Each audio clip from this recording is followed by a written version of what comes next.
tubereke uburyo wahuza ugakora switch amatara akabasha kwaka na ya miriro yindi ijya kuri motherboard ukabasha kuyibona. Haba hari 12. Urabona aha ngaha hari ahantu handitse 5 DRV on nahanditse dim on. Urabona izi aha 5 ugashyira hano handitse Eshuli rises. Uburanga bw'inzu yawe si amarangi cyangwa intebe ziri muri salo. Ntiwibeshye kuko ishema n'icyubahiro cy'ibyo utunze ari televiziyo nziza kandi yakorewe ahantu heza. Ahangaha niho hazira Eshuli Technology Limited. Abangaba ni inzobere mu gukora televiziyo zapfuye bifashishije ikoranabuhanga rigezweho. Banacuruza kandi ibikoresho byose bya televiziyo, nta PS n'imwe wababurana. Ibuka kandi ko hari igihe ubuzima bukwereka amahirwe ariko si buri wese uyamenya. Batanga kandi amasomo y'igihe gito ibizwi nka short course, aho mu mezi 3 gusa uba uzi gutekinika televiziyo n'ibindi bikoresho byose bya electronique. Uru ni urufunguzo rw'ahazaza hawe, aho ubuhanga buhurira n'ikoranabuhanga. Eshuli Technology Limited dukorera mu mujyi wa Kigali hafi n'ibiro by'umurenge wa Gitega.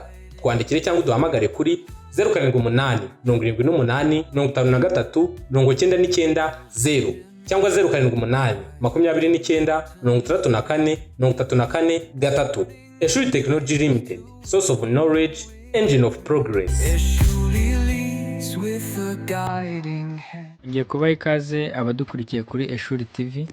Umunsi tugiye kubereka uburyo wakwatsa alimentation ya LG, ukatsa amatara yayo ukanayatsa ukoresheje alimentation mu gihe waba ukeneye kwatsa amatara cyangwa se guteramo iyindi board ukabasha kubona imiriro yose ya motherboard.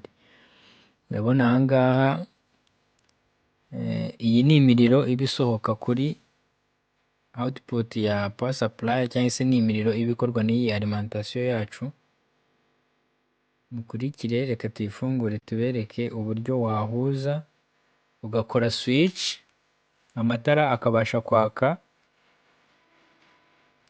na ya miriro yindi ijya kuri motherboard ukabasha kuyibona. Haba hari 12.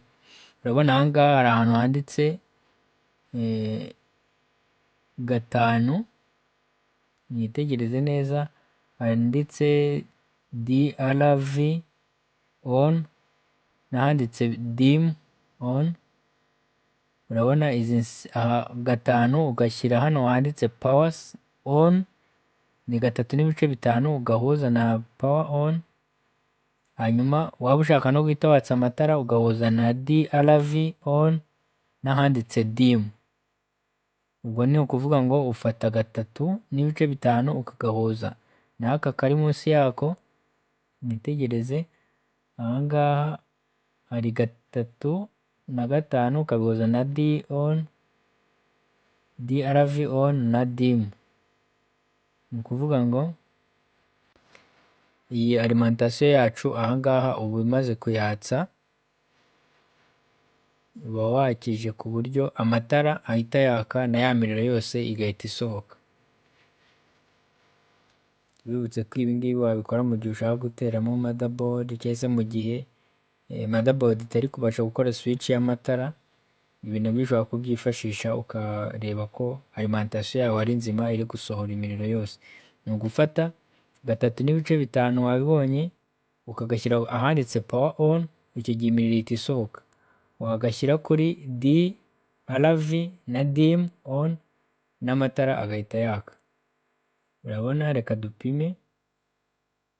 Tumaze gushyiraho ya 3 tukayishyira kuri power on, reka tubanze turebe, dupime urebe.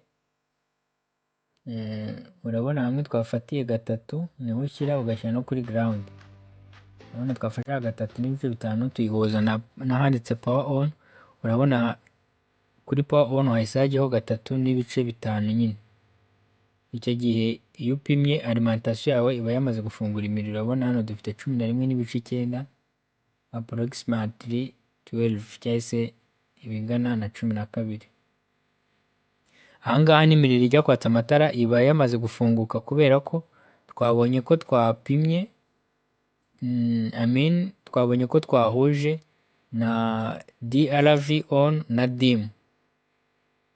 Urabona amatara yacu nayo yahise yaka. Urabibona ko amatara arimo araka nta kibazo. Twizere ko mwabonye uburyo wakwatsa iyi alimentation abantu benshi bakunda guhura nabyo bakibaza uburyo wayatsa. Urabona ni inzira enye uhuza, gatatu n'ibice bitanu ukagashyira hepfo yaho handitse power on, imiriro igasohoka, warangiza ya gatatu n'ubundi ukayihuza na DRV on na dim, icyo gihe amatara araka na alimentation ikaka.